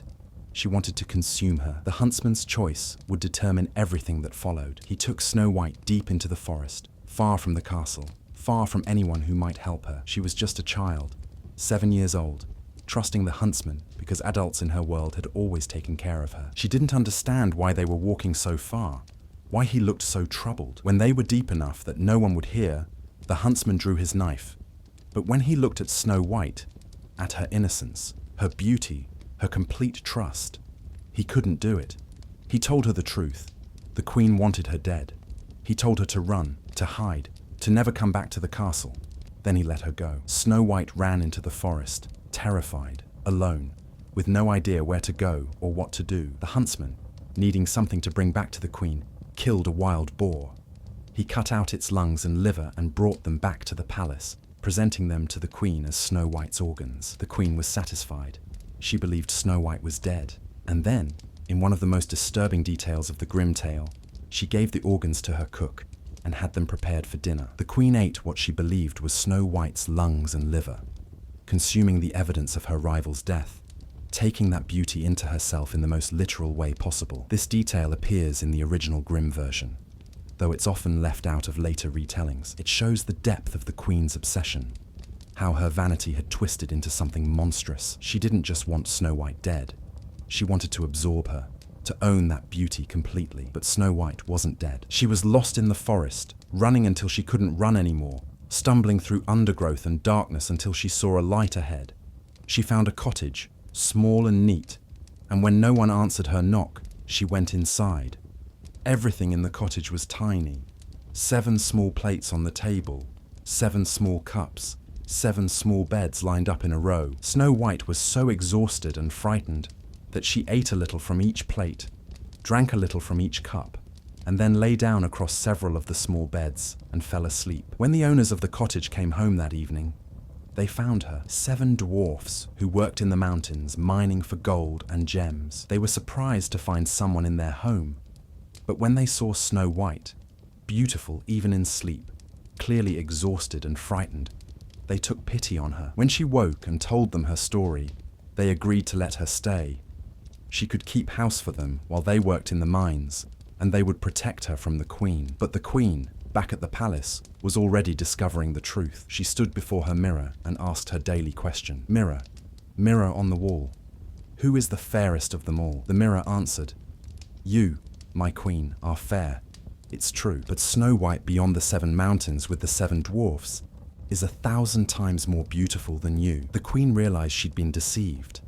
Snow White was still alive, still more beautiful, still existing in the world. Her rage was overwhelming. If she wanted Snow White dead, she would have to do it herself. 3 attempts followed, each more dangerous than the last, each showing the queen's determination and cunning. First, she disguised herself as an old peddler woman, hunching her back, changing her voice, making herself unrecognizable. She traveled to the dwarf's cottage and knocked on the door. Snow White, warned by the dwarfs to let no one in, was still too innocent, too trusting. When the old woman offered to sell her pretty laces for her bodice, Snow White opened the door. The peddler woman offered to lace Snow White up properly, to show her how the fashionable ladies at court wore their bodices. Snow White agreed, and the woman laced the bodice tighter and tighter, pulling the strings with all her strength until Snow White couldn't breathe. The girl collapsed, and the queen, satisfied that this time Snow White was truly dead, hurried away. When the dwarfs came home that evening, they found Snow White lying on the floor, her face blue, not breathing. They immediately saw the bodice was laced too tight. They cut the laces, and Snow White gasped and came back to life, color returning to her face. They warned her more sternly this time. Let no one in, no matter what they're selling, no matter how harmless they seem. But the queen, looking in her mirror the next day, learned that Snow White still lived. She was furious, but she was also patient. She prepared a second disguise, a second method. This time, she made a poisoned comb, beautiful and tempting, soaked in poison that would kill on contact with the scalp. She returned to the cottage, disguised as a different old woman, and again she knocked. Snow White, remembering the dwarf's warning, called through the door that she couldn't let anyone in. The old woman said she understood, but couldn't Snow White at least look at the beautiful comb she was selling? Just look through the window. Snow White looked, and the comb was so beautiful, so tempting. The old woman said she'd just hand it through the window. Snow White didn't even have to open the door. Surely that would be safe. Snow White agreed, and when the comb was in her hands, the old woman convinced her to try it on, just for a moment, just to see how beautiful she'd look. Snow White put the comb in her hair, and the poison worked immediately. She collapsed again, unconscious, seemingly dead. The queen left, certain that this time her work was done. But again the dwarfs came home and found Snow White. They saw the comb in her hair and pulled it out. Snow White woke, gasped, lived. The dwarfs were more frightened now. 2 attempts on her life, 2 near deaths. They begged her to be more careful, to let no one approach the cottage, to speak to no strangers at all. The queen, checking her mirror the next morning, learned Snow White still lived. This time, her rage was beyond measure. She prepared the final attempt, the one that would work. She made a poisoned apple, using all her knowledge of dark magic. The apple was beautiful, half red, half white, and the poison was only in the red half. The white half was safe to eat. She disguised herself one final time and traveled to the cottage. Snow White, warned twice now, refused to even look through the window. I can't accept anything from anyone, she said. The dwarfs made me promise. The old woman acted hurt. I'm not trying to sell you anything. I'm just an old woman with apples to give away. Look, I'll even eat one myself to show you they're safe. She bit into the white half of the apple, eating it right in front of Snow White, showing that nothing bad happened. Snow White, seeing this, thought surely it must be safe. If the old woman could eat the apple without harm, then it couldn't be poisoned. She accepted the apple, bit into the red half, and the moment the poisoned piece touched her tongue, she fell down dead. This time, when the dwarfs came home, they couldn't revive her. They cut away any tight clothing. They searched for poison combs or pins. They tried everything, but Snow White didn't wake up. She appeared dead, but she didn't decay. Her skin stayed white as snow, her lips red as blood, her hair black as ebony. She looked like she was sleeping, peaceful and beautiful, unchanged by death. The dwarfs couldn't bear to bury her. They made a glass coffin instead, transparent on all sides, so they could still see her. They wrote her name on it in gold letters and carried it to a mountaintop, where they took turns keeping watch over her. Birds came and mourned her. First an owl, then a raven, Then a dove. Seasons passed. Snow White lay in her glass coffin, looking like she was merely sleeping, while the dwarfs grieved, and the queen, back at her palace, finally heard from her mirror the words she'd wanted for so long. You, my queen, are the fairest of all. But what happened next would change the story completely. The glass coffin that held Snow White became more than just a resting place. It became something else, something stranger, when a prince rode by and saw her lying there. The prince's strange love is one of the most uncomfortable parts of the grim tale, the part that makes modern readers shift uneasily and wonder what exactly was happening in that story. A prince was traveling through the mountains when he saw the glass coffin on the mountaintop. He approached it, saw Snow White lying inside, and became obsessed with her. She was dead, or appeared to be, but she was so beautiful that the prince couldn't stop staring. He asked the dwarfs if he could have the coffin. He wanted to take it back to his palace, to keep it where he could look at it whenever he wanted. The dwarfs, horrified, refused. They wouldn't sell their beloved Snow White, wouldn't give her away like an object, but the prince persisted. He said he couldn't live without seeing her, that he'd give them anything, that he needed this. Finally, perhaps out of pity, perhaps just to make him leave, the dwarfs agreed. They let the prince's servants carry the glass coffin away. As the servants lifted the coffin to carry it down the mountain, one of them stumbled. The coffin jolted, and the piece of poisoned apple that had been lodged in Snow White's throat this whole time was dislodged.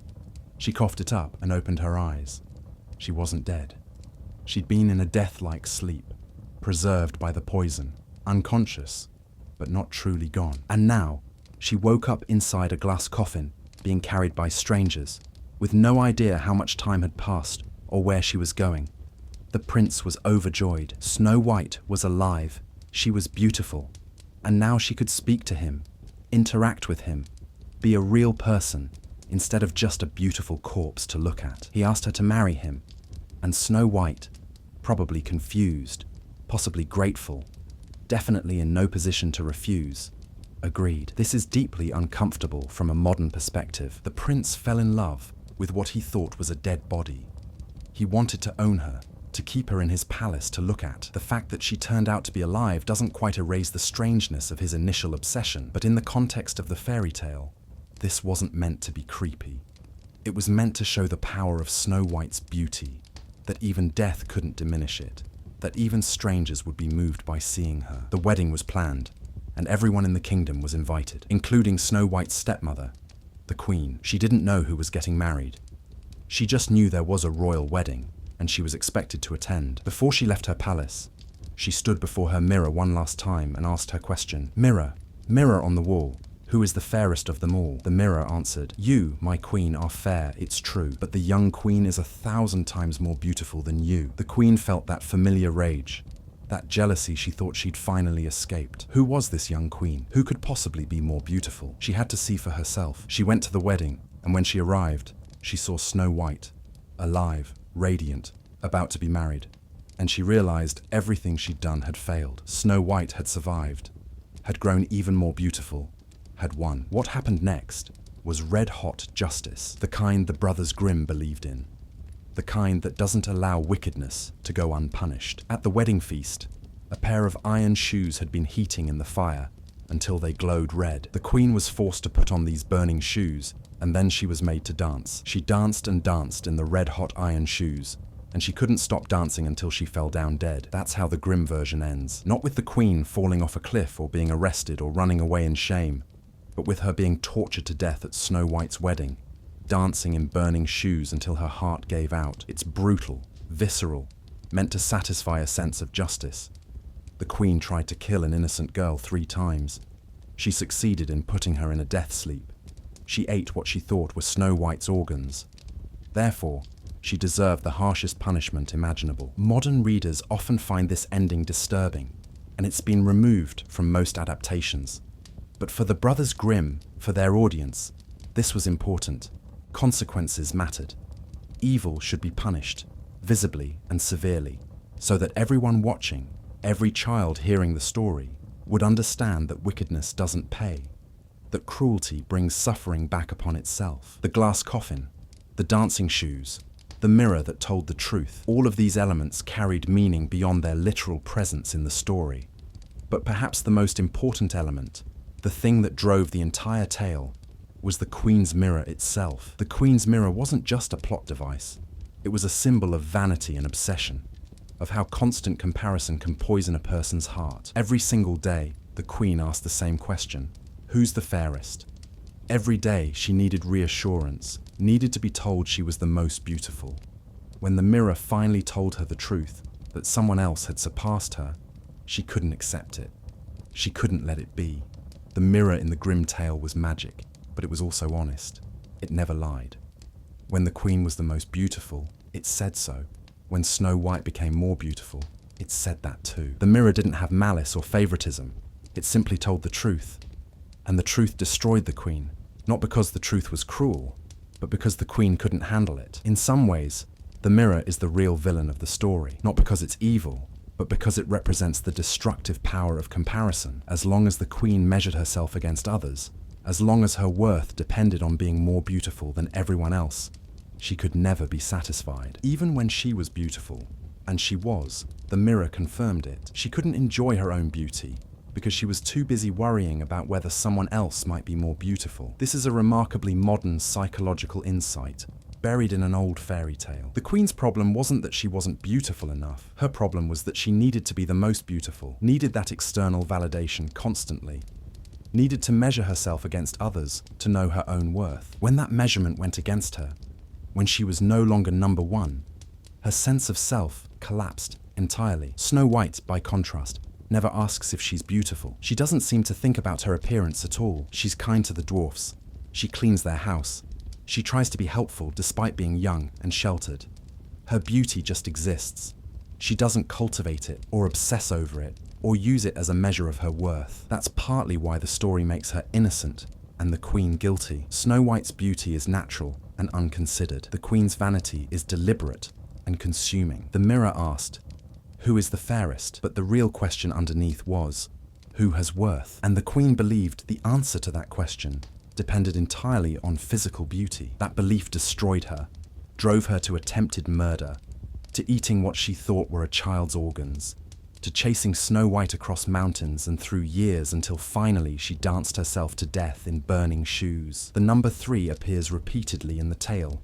3 drops of blood, 3 wishes, white, red, black, 3 murder attempts, 3 times the dwarfs revived Snow White. In fairy tales, 3 often represents completion, the final chance, the moment when something is decided permanently. The Queen got 3 chances to kill Snow White, and the third one worked, or seemed to work. Snow White got 3 chances to learn not to trust strangers, and the third time, her trust killed her, or seemed to kill her. But the glass coffin preserved her, kept her in that space between life and death, until the prince's servants stumbled and the apple piece was dislodged. The glass was important. It had to be transparent, had to allow Snow White to be seen. Even dead, her beauty mattered. Even unconscious, she affected everyone who saw her. The glass protected her, but also displayed her, turned her into something to be looked at, admired, possessed. All of these dark elements, the poisoned apple, the glass coffin, the red-hot shoes, the consumed organs, the prince's obsession with a seemingly dead girl, existed in the grim version of Snow White. And then, in 1937, Walt Disney made a film that changed everything. Disney's 1937 revolution transformed not just Snow White's story, but the entire landscape of animation and fairy tales. Snow White and the Seven Dwarfs was Disney's first full-length animated film, and people in the industry thought he was crazy. They called it Disney's folly, predicted it would bankrupt him. An hour and a half of animation. Audiences would never sit through that. Cartoons were for short films before the main feature, not full stories in themselves. But Disney believed in the power of fairy tales, believed they could carry a feature-length film if done right. He poured money and resources into the project, more than $1.5 million, an enormous sum in 1937. He hired the best animators, developed new techniques for creating depth and movement, spent years perfecting every frame. And he made crucial changes to the story. He kept the basic plot, jealous queen, poisoned apple, 7 dwarfs, prince's arrival, but he softened everything. He removed the brutality, the disturbing details, the harshness that characterized the Grimm version. In Disney's version, Snow White isn't 7 years old. She's clearly a teenager, making the romance with the prince less uncomfortable. The queen doesn't order the huntsman to bring back lungs and liver. She asks for Snow White's heart, which is metaphorical and less graphic. The huntsman kills a deer instead of a boar, and the queen is shown only touching the box, containing what she thinks is Snow White's heart. We don't see her eating it. That detail is removed entirely. The 3 murder attempts become one. Disney kept only the poisoned apple, removing the bodice lacing and the poisoned comb. This simplified the story, made it more focused, but it also removed the sense of escalation, of the queen trying again and again, of Snow White repeatedly failing to learn her lesson about trusting strangers. The dwarfs became full characters with names and personalities. Doc, grumpy, happy, sleepy, bashful, sneezy, dopey. They were comic relief, endearing and funny, giving children characters to love and laugh at. They sang hi-ho as they marched to work. They worried about Snow White like protective uncles. They became central to the story in a way they never were in the Grimm version, where they were just kind strangers who let Snow White stay with them. Snow White herself became more active, more cheerful. Disney's Snow White sings while she works, whistle while you work. I'm wishing, turning housework into something joyful rather than drudgery. She's optimistic, kind, a little naive, but never stupid. She befriends animals who help her clean the dwarf's cottage. She becomes the heart of the film, the center that everything revolves around. The prince appears at the beginning and end of the film, but isn't in the middle at all. He's not obsessed with a girl in a glass coffin. He's a romantic figure who sang with Snow White at the beginning and returns at the end to wake her with true love's kiss. The kiss replaces the stumbling servants and the dislodged apple piece. Magic breaks magic. Love conquers death. The spell is broken by a pure-hearted gesture, and the queen's fate changes dramatically. In Disney's version, she doesn't attend the wedding at all. After Snow White eats the poisoned apple, the queen flees with the dwarfs chasing her. She climbs a cliff during a storm, tries to push a boulder down onto the dwarfs, but lightning strikes the cliff, and she falls to her death. It's dramatic, but it's not torture. She's not forced to dance in burning shoes until her heart gives out. She simply falls, defeated by her own evil plans backfiring. The film ends with the prince carrying Snow White away to his castle, while the dwarfs wave goodbye, and we hear her singing one more time. It's hopeful, joyful, uncomplicated. Good has triumphed over evil, love has conquered death, and everyone watching can leave the theatre feeling happy. When Snow White and the Seven Dwarfs premiered in December 1937, audiences were enchanted. They cried during the sad parts, laughed during the funny parts, gasped during the scary parts. Critics called it a masterpiece. It became the highest-grossing film of its time, earning millions and proving that animated features could work, could move audiences, could be art. More importantly, it established the template Disney would follow for decades. Take a dark fairy tale, keep the bones of the story, but soften the edges. Remove graphic violence, add humor and music. Give the characters personality and heart. Ensure the ending is happy and the message is hopeful. Make audiences feel safe while still letting them experience excitement and emotion. This wasn't Disney trying to trick audiences or hide the truth. It was Disney understanding that different times require different stories. The Depression was easing, but still present in people's memories. War was coming. World War II was less than 2 years away when Snow White premiered. People needed hope, needed beauty, needed to believe that good would triumph and happiness was possible. Disney gave them that. But in changing the story, something was lost as well as gained. Beauty, as curse and gift, is the underlying theme that runs through both versions of Snow White, but they emphasize different aspects. In the Grimm version, Snow White's beauty is primarily a curse. It's the thing that makes the queen hate her, the thing that puts her life in danger, the thing that causes all her suffering. Snow White doesn't do anything wrong. She's just beautiful, and that's enough to make someone want her dead. Her beauty isn't her choice or her achievement.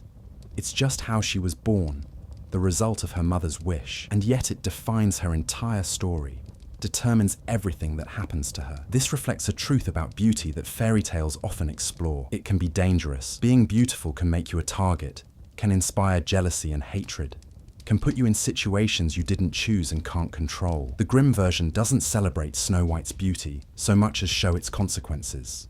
She's beautiful, therefore she suffers. Her beauty is something that happens to her, not something she benefits from, at least not until the very end, when the prince notices her. Even then, the prince's interest is questionable. He falls in love with her appearance, not her personality.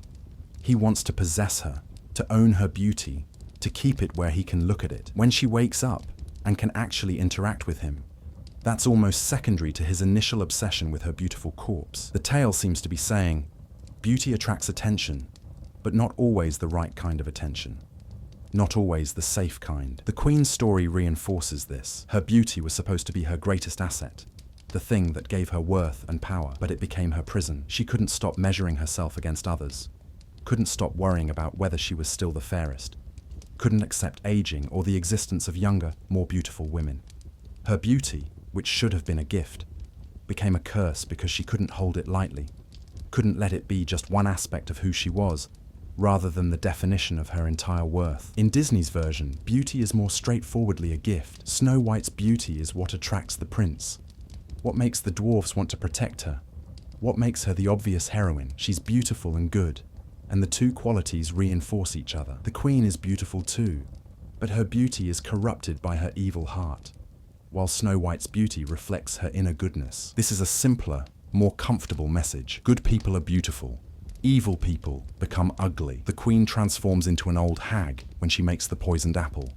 And beauty and goodness naturally go together. It's not realistic, but it's reassuring. It lets audiences believe that you can tell who's good and who's bad by looking at them, that inequalities show up on the outside. Disney's version also emphasizes that Snow White's beauty doesn't protect her from work. She cleans the dwarf's cottage, cooks their meals, tends to them. Her beauty doesn't make her lazy or vain.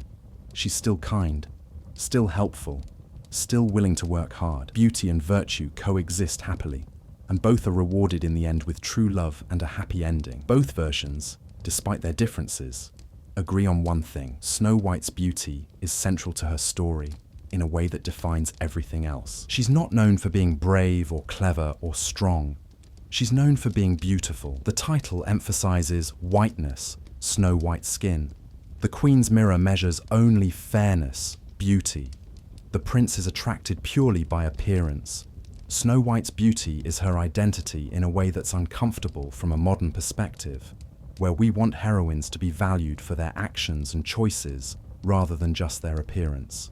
But perhaps that's partly the point. Snow White didn't choose her beauty, didn't do anything to earn it, yet it determined her entire life, attracted deadly jealousy, inspired obsessive love, put her in a glass coffin, eventually gave her a kingdom. The story might be asking, what does it mean when your appearance matters more than anything else about you?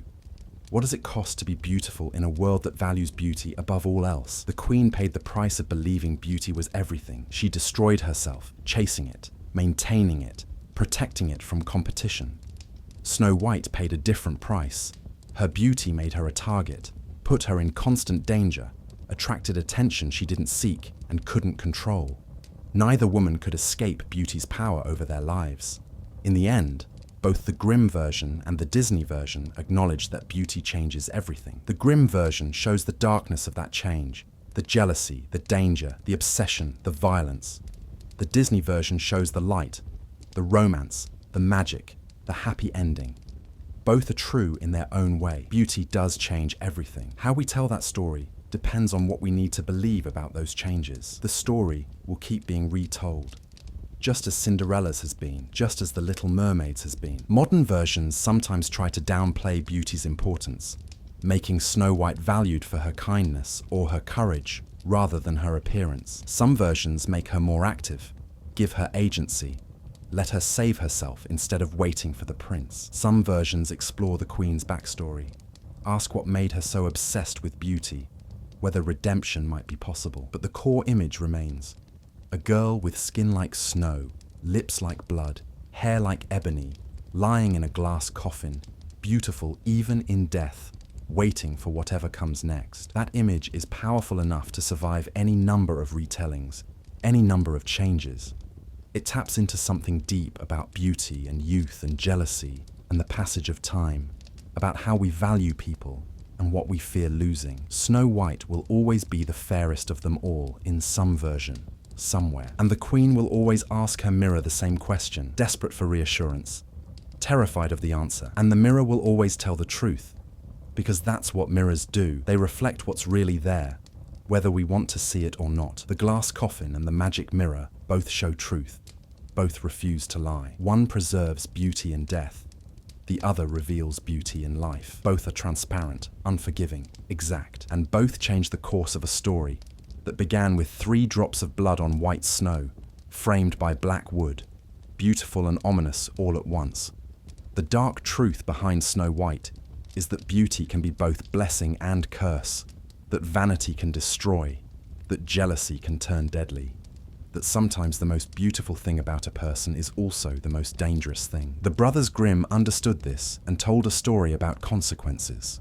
Harsh, violent, unflinching consequences for wickedness and obsession. Disney understood something else, that audiences in 1937 needed hope more than they needed warnings, needed to believe that goodness would be rewarded, and love would triumph, and happy endings were possible. He kept the beauty and removed the blood, kept the magic and removed the horror, kept the fairy tale and made it something children could watch without nightmares. Both versions exist now, side by side. The girl in the glass coffin and the girl who sings with birds. The queen dancing in red-hot shoes and the queen falling from a cliff. The prince obsessed with a beautiful corpse and the prince whose true love's kiss breaks the spell. Multiple truths, multiple endings, multiple ways of understanding what it means to be beautiful in a world that can't stop staring. Snow White's story will keep changing as our relationship with beauty changes, as our understanding of what makes someone valuable evolves, as our need for different kinds of stories shifts. But somewhere in every version, a girl will be too beautiful for her own good, a queen will be too vain for her own peace, and a mirror will tell a truth that changes everything. The blood on the snow remains, 3 drops of red that started it all. A wish spoken by a queen who didn't understand what she was asking for. Beauty like that comes at a price, and the story, in all its versions, dark and light, has been showing us that price for more than 200 years. As long as we tell stories about beauty and jealousy, about innocence and evil, about the way appearance can determine destiny, Snow White will keep lying in her glass coffin, waiting to wake up, waiting for the next person who needs to hear her story and learn what it has to teach. Whether that lesson is beauty is dangerous, or love conquers all, or something else entirely. The mirror is still on the wall. The question is still being asked, and the answer keeps changing, reflecting whoever stands before it, showing whatever truth they need to see.